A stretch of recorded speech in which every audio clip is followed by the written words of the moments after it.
Cracks in drywall are super annoying but totally fixable with just a few simple steps you can do yourself. Alright, so first thing, grab some joint compound. That's like the go-to stuff for filling cracks in drywall.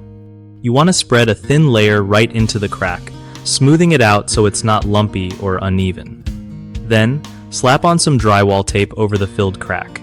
This helps keep the repair from cracking again later on. After that, wait until everything dries completely. Patience is key here, no rushing.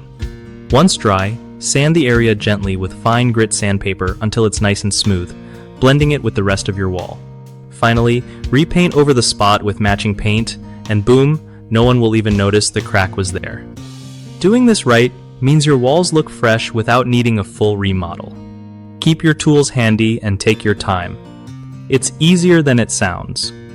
One of the biggest mistakes people make when fixing cracks in drywall is skipping the drywall tape. Without it, cracks usually come back quickly because the joint compound alone isn't strong enough.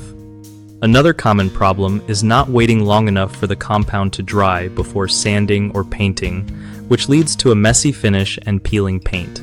Lastly, lots of folks don't sand properly or use rough sandpaper, which leaves bumps or scratches that ruin the smooth look.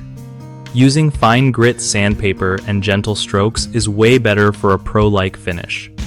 BigHomeProjects.com is a great spot if you're looking for trusted local contractors who really know their stuff on drywall repairs and more. It also helps contractors find new clients easily, making home improvement less stressful for everyone.